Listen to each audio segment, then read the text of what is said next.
Hello, Scorpio Sun, Scorpio Moons. Welcome to your 2026 Sun Moon reading. If it resonates, consider a personal reading.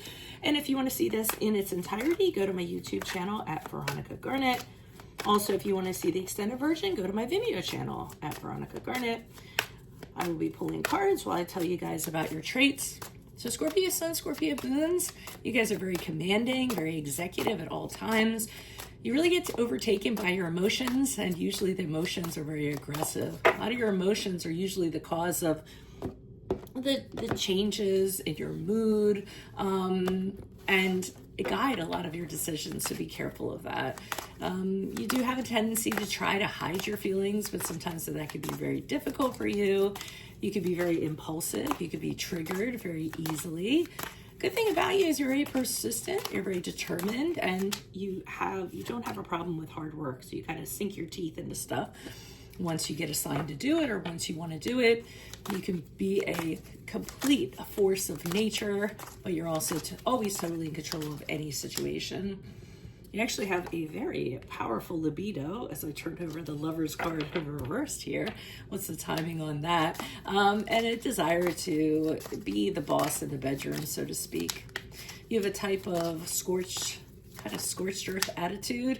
It either works, and if it doesn't, then it's scorched earth, never return to it again.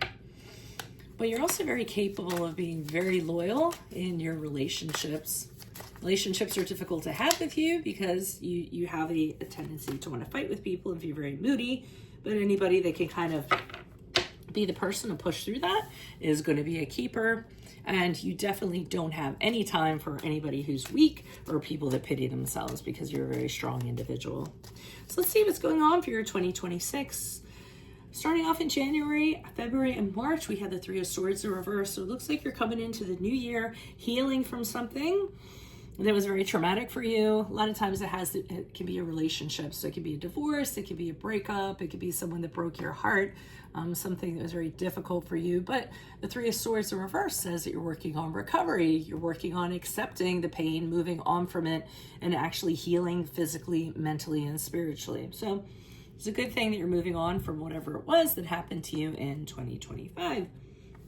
I would be careful though, because this in April, May, June, the Lover's card in reverse kind of has rebound written all over it. I feel as though you're going to get into a connection with somebody. And by the way, the Lover's card is the card of Gemini.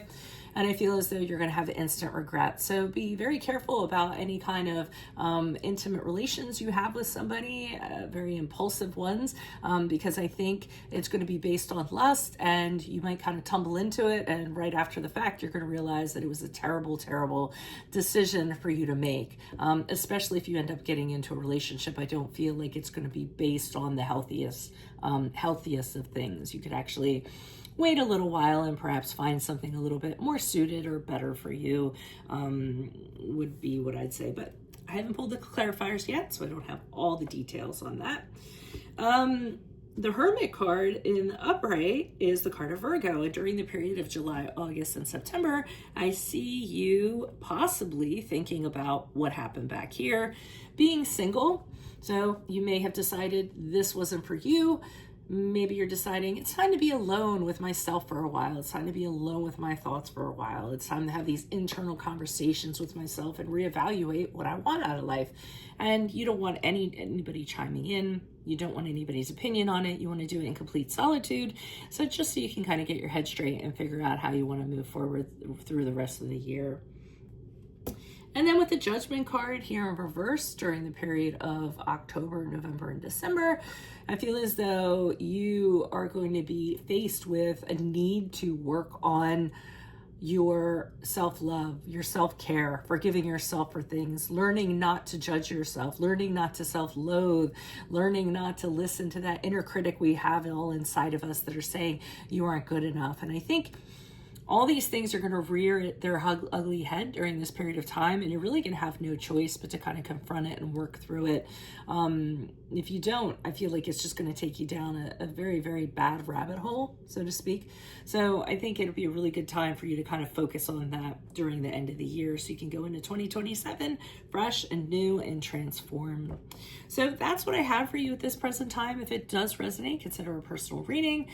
Otherwise, check out the Vimeo extended reading. I will pull clarifiers on all of these cards in addition to a card of advice in the center.